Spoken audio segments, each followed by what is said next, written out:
Hemos pasado un puente del Pilar por las playas de Cádiz y hemos tenido la ocasión de acercarnos un par de veces al cerro de San Bartolo. Cuando éramos más jóvenes, imaginábamos que esta montaña había sido creada en un remoto pasado por gigantes que la habían construido apilando esos enormes sillares.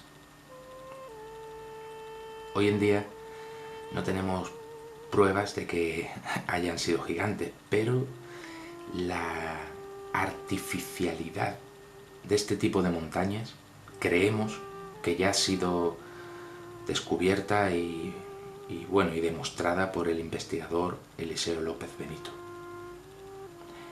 El Cerro San Bartolo es lo que nosotros llamamos, o nos gusta llamar, un centro de poder.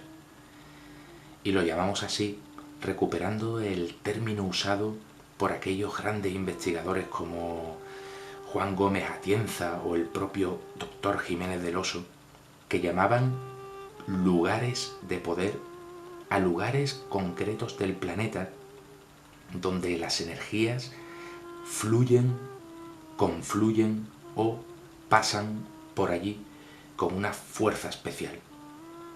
Los hombres del pasado, tal vez con unas facultades hoy en día perdidas, sabían reconocer esas energías y allí plantaron sus dólmenes, sus menires, más tarde sus ermitas, haciendo de ellos sus lugares santos.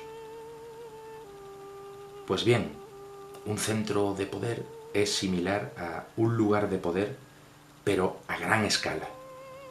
Suelen ser montañas que sirven de unión entre lo supraterreno y lo intraterreno. Son el monte Meru, el monte Olimpo, los lugares donde los dioses habitan. Existen centros de poder por toda la superficie planetaria, actuando, creemos, como una especie de red energética, como una especie de red neuronal donde estos centros de poder harían de conexiones neuronales. Por supuesto, los hay de mayor y menor importancia. En España existen centros de poder de suma importancia, como el Monte Pindo en Galicia, la Pedriza en Madrid, el Torcal, el ejemplo paradigmático de Montserrat en Cataluña. Aquí en el sur, el Peñón de Gibraltar y su eterno compañero, el Monte Musa. Ya en África, las dos columnas de Hércules. Y también existen centros de poder de menor importancia, como digamos de segundo rango, que normalmente mantienen el contacto visual con esas grandes montañas sagradas, de primer rango, digamos. Este cerro de San Bartolo es un ejemplo de ello, un ejemplo de esos centros de poder que actúan igual que los otros, pero que son, digamos, de segunda categoría, un poquito más pequeños.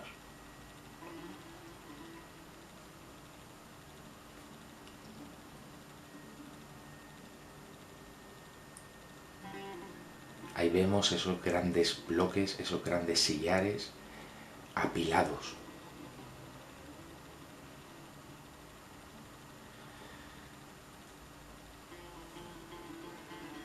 Los hombres del pasado asimilaron estas montañas a su vida espiritual, a su cosmovisión del mundo, y en ellas y a sus alrededores colocaron sus lugares sagrados. En estos dos paseos que nos dimos pudimos contemplar esta relación entre los hombres y estas montañas y vamos a verla.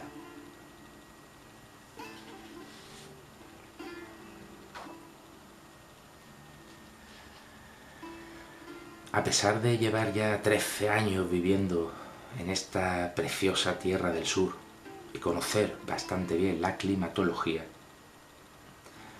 nos sorprendió una extraña bruma, una niebla que fue convirtiendo el cielo azul que esperábamos encontrar en un cielo lechoso, blanquecino.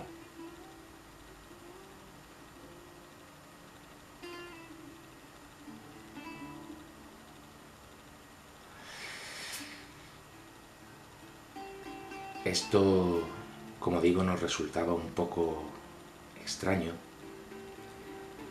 pero al mirar el parte meteorológico nos quedamos un poco más tranquilos. Nos habíamos confundido y ese día daba niebla. Al fin y al cabo, el hombre no puede manipular el clima. Eso es cosa de los dioses.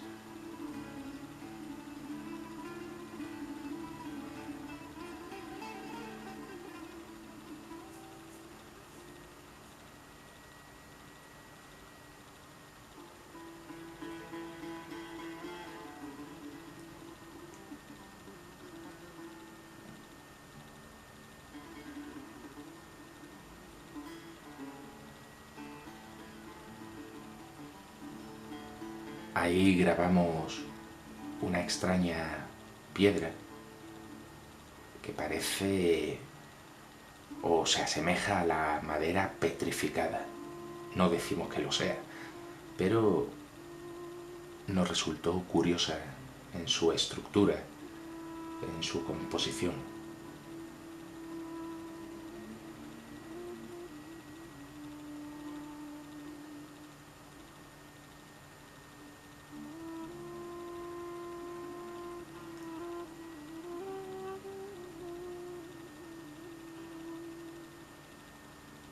Esos son las ruinas de Baelo Claudia, una ciudad romana que se alza sobre una ciudad más antigua aún. Nosotros hemos visto esa otra ciudad un día que hubo un oleaje tremendo y, pudimos ver lo que había debajo, que nada tenía que ver con Roma. Ese es el centro de interpretación de Baelo Claudia. Todo este lugar está lleno de sitios arqueológicos por descubrir.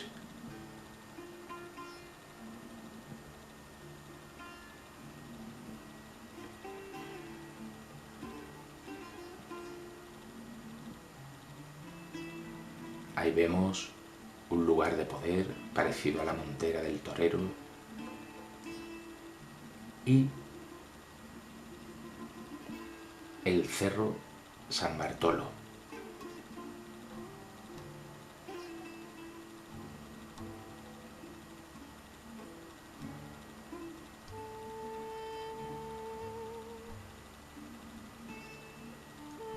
Comenzamos a pasear y nos dirigimos hacia el lado este del cerro, el lado que da hacia la salida del sol. Y ya notamos esas extrañas estructuras.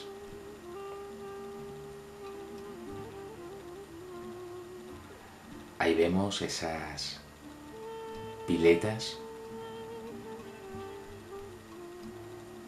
tanto en horizontal como en vertical.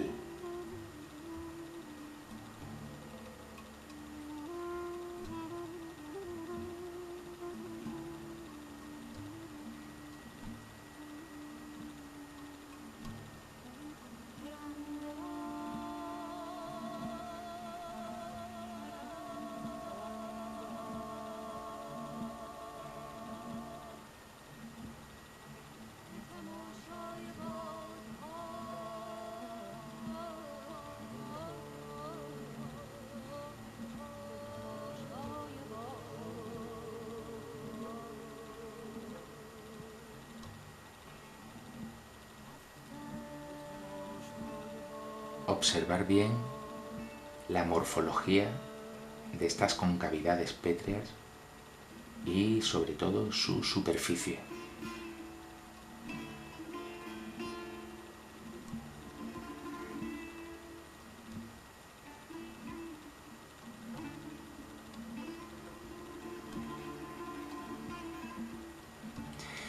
y comenzamos la subida, como digo, por el lado este, por una imponente pared a la que llaman el mosaico. Se trata de roca arenisca, pero de alta densidad y muy dura, hasta tal punto que sirve para escalar. Aparentemente, su capa exterior se ha agrietado, dando ese aspecto de mosaico.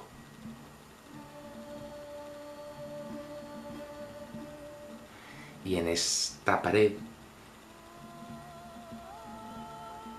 encontramos lo que los paneles informativos califican como burbujas de lava. Algo que nos resulta extrañísimo si tenemos en cuenta que la roca arenisca es una roca de origen sedimentario. Es decir, nunca estuvo en estado líquido.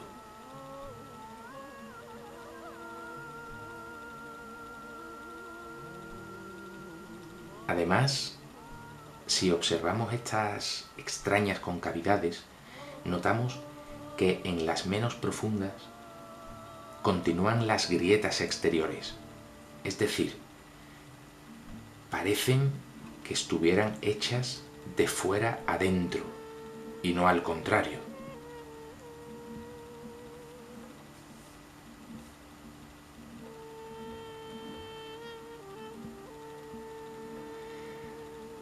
¿Son burbujas de lava que han salido a la superficie de forma horizontal? ¿O tal vez restos de manipulaciones artificiales cuando la roca estaba en blando? ¿O hechas con una tecnología o capacidad de reblandecer la piedra?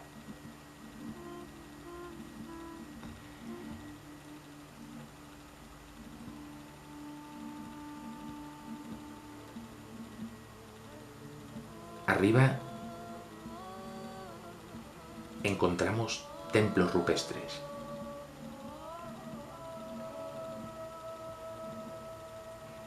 Ahí vemos esas grietas.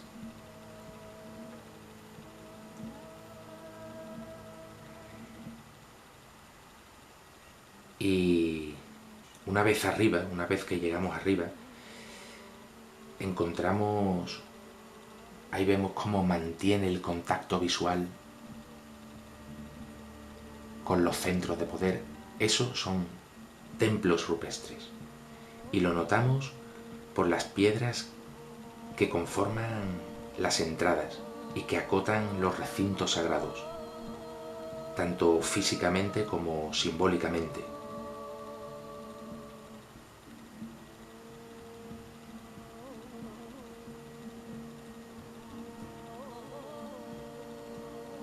Desde estos lugares sagrados percibimos lo que decíamos antes, cómo mantienen el contacto visual con los grandes centros de poder.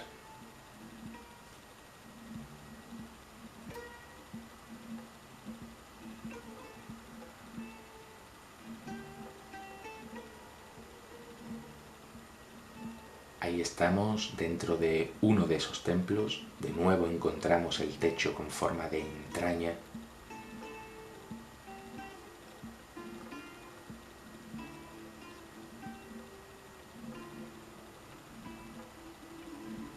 Ahí vemos esas piedras muy pesadas que acotan el recinto sagrado. Y ahí vemos cómo mantienen el contacto con los grandes centros de poder, en este caso con el monte Musa, en Marruecos, la otra columna de Hércules.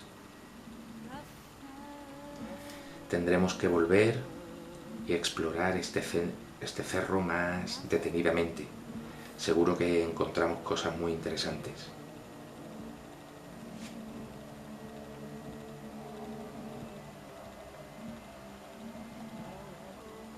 Ahí vemos el monte Musa.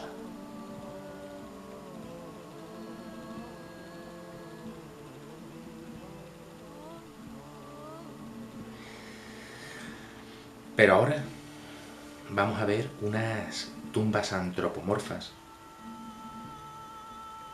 que grabamos en estos dos paseos y que se encuentran en el lado norte de la montaña, del cerro. Y quisiéramos aclarar que cuando decimos que las tumbas antropomorfas son un misterio, nos referimos a lo siguiente.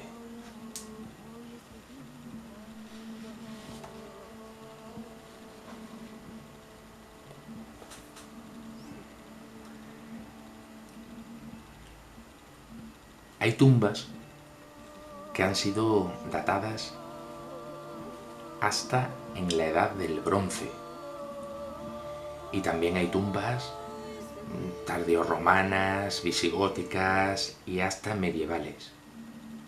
Parece ser un culto que se continúa desde una edad indeterminada, que nosotros situamos en la prehistoria. Existen esos dos tipos de tumbas, datadas oficialmente por la arqueología, a veces en la Edad del Bronce y otras en la época visigoda, en la Edad Media, etc. Pero nosotros distinguimos claramente las tumbas antropomorfas históricas de las prehistóricas. Las primeras son más cuadriculadas, están diseñadas para tener tapas. Incluso en alguna ocasión se han encontrado restos óseos en su interior.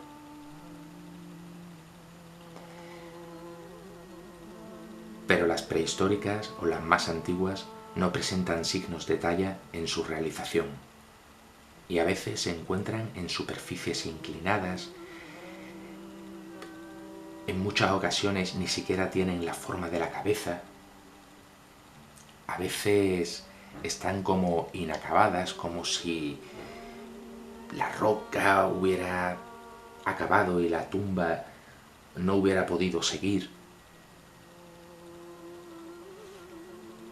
Esta tumba que estamos viendo ahora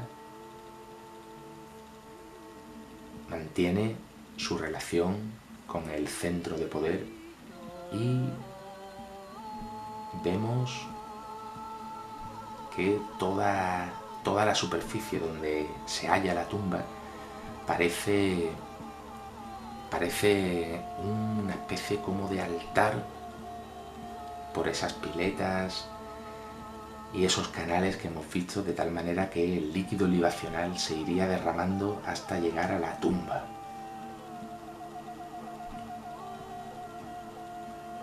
Este tipo de tumbas prehistóricas, como digo, parecen estar hechas cuando la roca estaba blanda o con una capacidad o tecnología capaz de ablandar la roca mientras se hacían.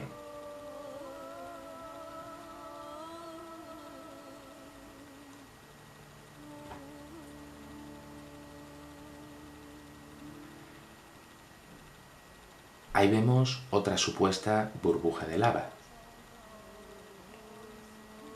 Y arriba existe un conjunto de tumbas.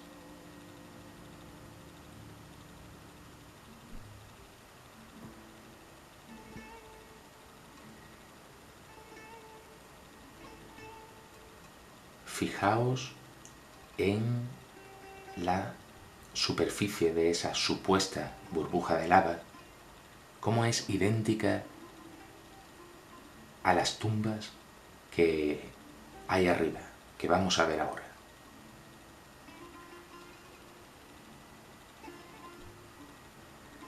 No hay signo de talla, parece como si estuviera hecha con una especie de energía de plasma o algo parecido.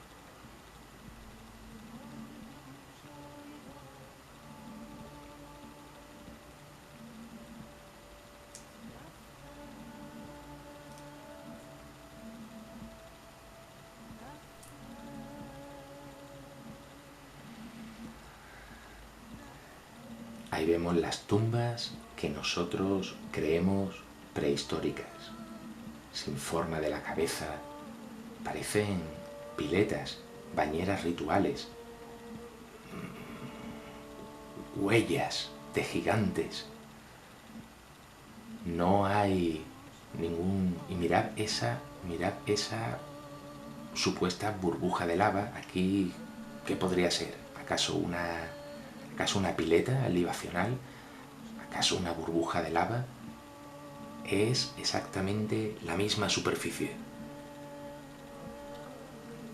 Las supuestas burbujas de lava y las supuestas tumbas antropomorfas presentan las mismas características en su superficie,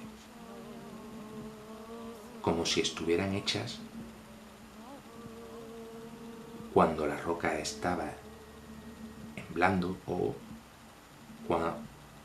con alguna tecnología o capacidad capaz de ablandar la roca. Mirad ese rebaje entre las tumbas. ¿Cómo no están diseñadas para tener una tapa? ¿Cómo se han adaptado sencillamente a esa piedra donde se halla? Mirad esa que ni siquiera termina. Esto, bajo nuestro punto de vista, no son tumbas. Y si son tumbas, también son otra cosa que aún hoy en día desconocemos. Ahí las vemos a los pies del cerro, impresionantes.